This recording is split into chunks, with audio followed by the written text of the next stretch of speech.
More than 700 scouts, venturers and rovers from Newcastle and the Hunter region, including Murrurundi, Taree and the Central Coast, are attending the activity weekend. Today, while the fire brigade, state emergency service and fire brigade provided static displays, 12 pilots and 6 planes, including 2 Scout and Cessnas, provided 20-minute voice lights.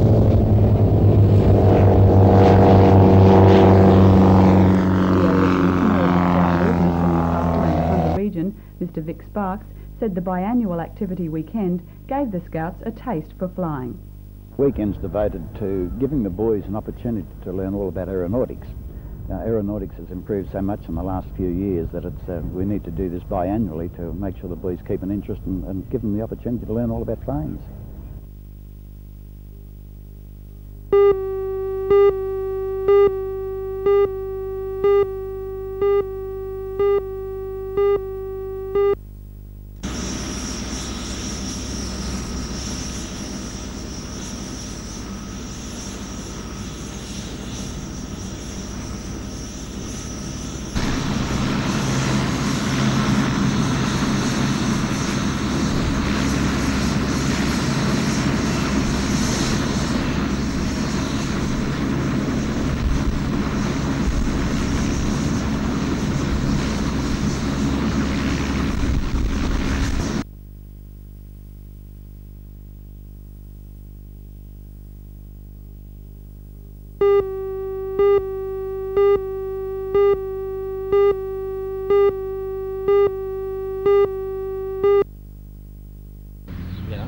The proposed changes to the Public Services Superannuation Fund has caused alarm among the workers, so much so that they have called a 24-hour strike tomorrow.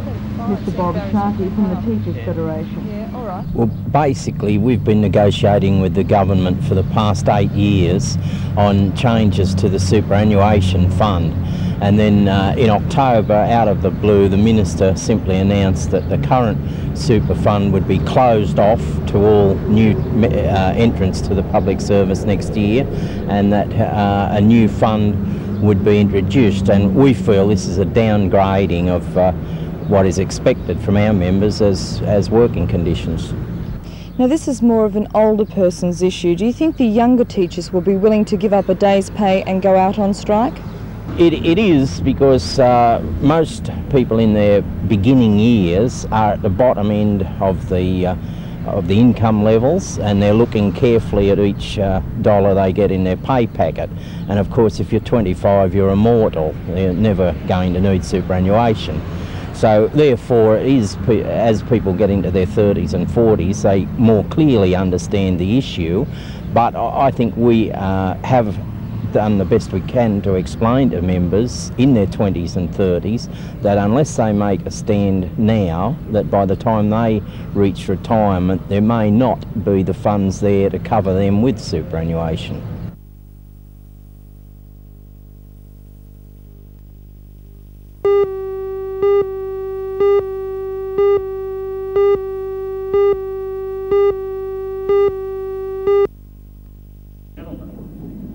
The aim of the meeting was to inform the candidates for the December 1st elections, as well as the parents and teachers, about what the organisers claim is the federal government's neglect of government schools. They say the method of funding private schools has disadvantaged the public system, and they want that trend reversed. The teachers and parents say the Fraser government initiated the inequitable situation, but Mr Hawke has allowed it to continue. Mrs Shirley Bird, President of the New South Wales Parents.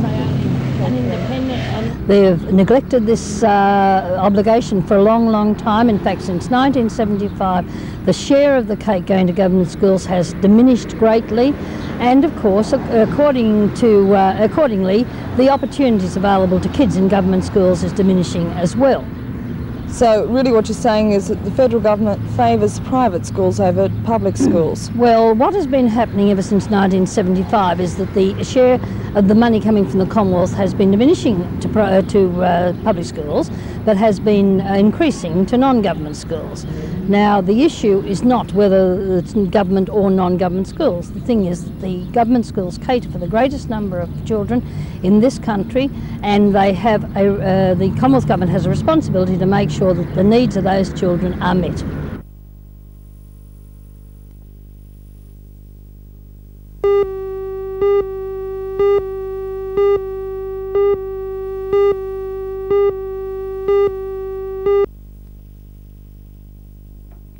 The Metal Trades Industry Association survey report for Newcastle and northern New South Wales highlights some unpleasant predictions for the area. The MTIA says the answers given by the 101 companies involved indicate an actual and predicted slide in the metal and engineering industry in Newcastle. The overall results point to an expected 12.4% reduction in employment in the company survey. Since the first survey in May, some 380 people have lost their jobs, and it's predicted that some 300 more will have to be retrenched before the end of the year. What do you think has caused this? I think it's a number of factors, Janelle. We've had the resources boom in Newcastle over the last couple of years, and of course it almost evaporated before it became to fruition. We've had the demise of the last 18 months or so of heavy engineering construction projects. There are no more aluminium smelters being built in the Hunter Valley. There are no more power stations being built. And Bayswater Power Station, of course, is almost 3 parts completed. The report goes on to say that production activity is at a low ebb and that almost a third of the companies surveyed are vulnerable to imports. So what can the government do to help? Well, short of announcing a major project, which is unlikely because the coal industry is depressed due to international factors, the aluminium industry is depressed somewhat due to international factors, and of course we don't need any more power in New South Wales. I think we need to look at a number of factors and develop an overall strategy to ensure the viability of the manufacturing industry in this region. And that strategy goes to a number of matters, including government purchasing, establishment of Industrial Supplies Office in New South Wales, which was announced by the Premier last week, following a similar development in Victoria quite recently, and perhaps being more imaginative in terms of foreign aid.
Well, I think they are. I think they play their shots irrespective of the state of the game, and that's what happened in this game in Sydney. The ball was turning, but they still played their shots. They went for everything all the time, and if the ball is turning, the spinners must have a chance of getting them out.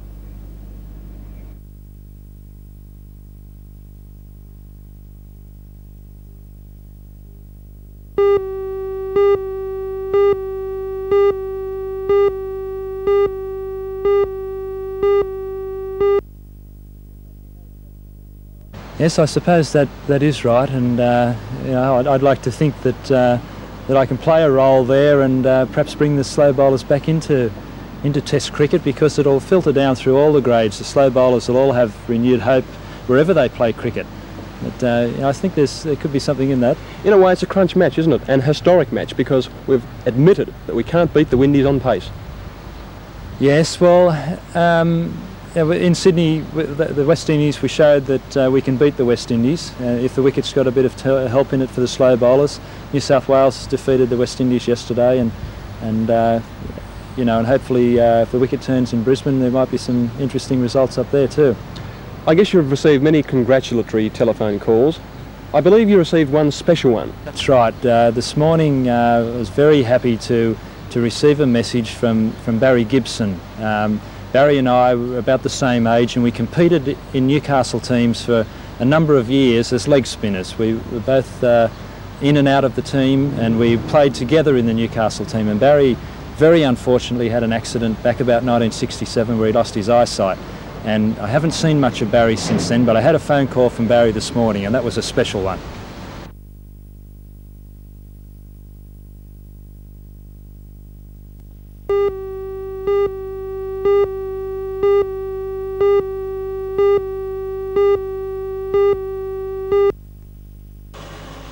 The increase in rent will be the first in almost 10 years for the 13 bowling clubs involved. Most of them have been paying only $416 a year, but now they're being asked to pay 3 or 4 times that amount. Surprisingly, only 5 of the lessees have complained about what they describe as the hefty hike in rent. One of those is the Belmont Macquarie Bowling Club. Acting Secretary Mr. Roy Gouge. Well, the amount of the increase, or the percentage increase, which was in the vicinity of 300%. I mean, if we increased our bar prices that they seem to have taken objection to being low by 300%, everybody would go home and not come back again. But in my letter, I said we thought that $416 was quite reasonable, and the terms of the lease allow the council to increase it in a reasonable way, the same as they do their rates, but they did nothing for 8 years and then increased it by 300%. The council says because of the low rentals, the bowling clubs have been able to keep their beer prices low, and so the subsidy given to the clubs is actually a subsidy to their drinkers. The new rent, according to the council, will be between $20 and $41 a week, which it says can hardly be described as unreasonable. The council has decided to defer its decision on the rental increases until the town clerk and mayor meet with the clubs.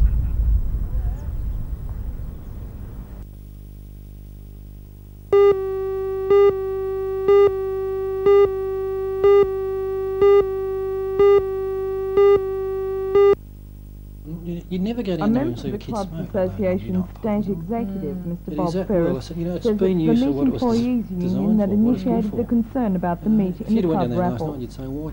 According to the Meat Employees Union, meat raffles are costing their members jobs. I don't believe this is true. If you take meat away from raffles, their members will lose jobs. And I do believe that they're backpedaling now because they've done a little bit of research into it and they've found out this is so. You know, food is one of the best items you can have for a raffle. And if we don't give meat, we'll give grocery packs, we'll give something else. And their employees will lose jobs.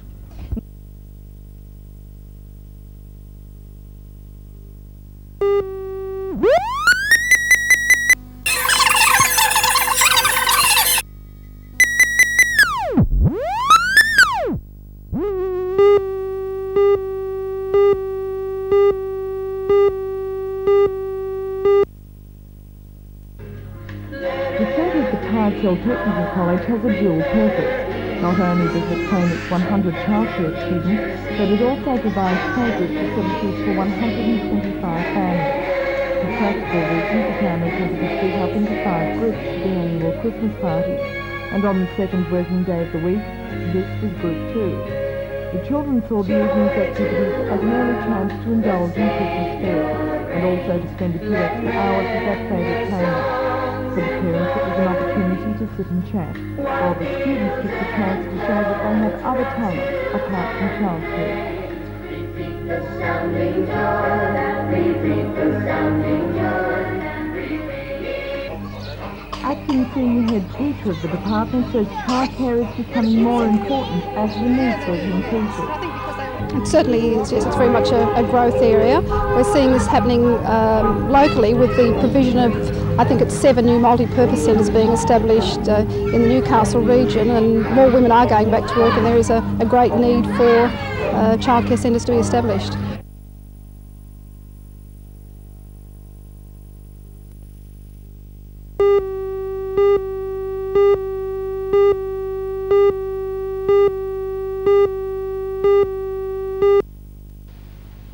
Although tube makers did not take part in the steel industry plan, the agreement reached by the union officials and management was similar to the one adopted by BHP, higher productivity in return for job security. But the union-initiated agreement with tube makers had one major flaw. It had a clause to give management the right to retrench workers if there was a downturn in the industry. That, according to the FIA's branch secretary, Mr Len Corrigan, angered the delegates and the rank and file enough to reject the whole package. If there was a complete downturn in the market, they would have to look at a situation of retrenchment. Now that part did not go over very well, but the fact is that the company could not give that any guarantee at this moment, and they could not compete overseas at the costs of which was expected of them. They want to tender and they want to compete with overseas people, and to do that their costs have got to be cut. Mr Corrigan says as a result of the rejection there's likely to be more retrenchments at tube makers after Christmas. At 1985.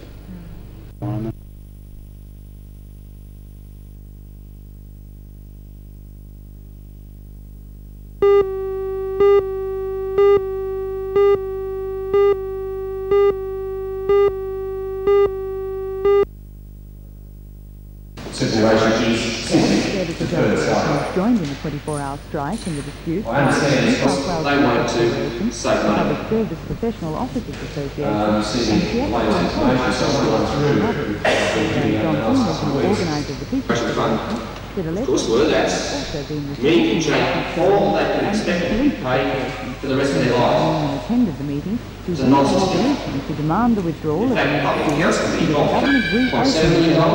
negotiations on important cities and extensions The state government carries public government service workers. superannuation. Members say they will continue with an ongoing campaign of publicity, political and industrial action should the government not reverse its decision.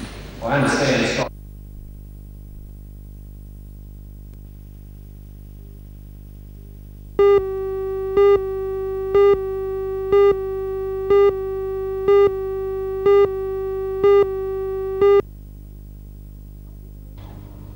I think my main problem with NDAC's production of Best Little Whorehouse in Texas was that I didn't really believe what they were trying to tell me. The storyline is simple. A do-gooder wants to close Miss Mona's whorehouse and finally succeeds. It's a sort of goodies versus baddies story, with the goodies being the prostitutes and the wowsers being the baddies. I suppose the theme sort of is good, clean commercial sex is fun, and that would suggest to me a lot of rousing good humour and rough antics. However, the whole thing was just rather too stodgy. As far as I was concerned, the girls looked to me as if they were out for an afternoon shopping rather than providing the oldest service in the world, and all the cussing and swearing fell rather embarrassingly from the lips of most of the actors.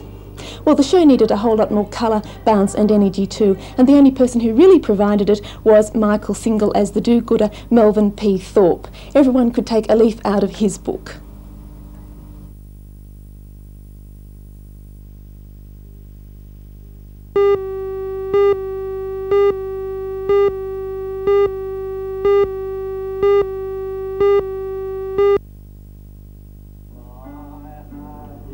Mrs May Macmillan, formerly Eliza May Cuthbert, was born at Dural 100 years ago.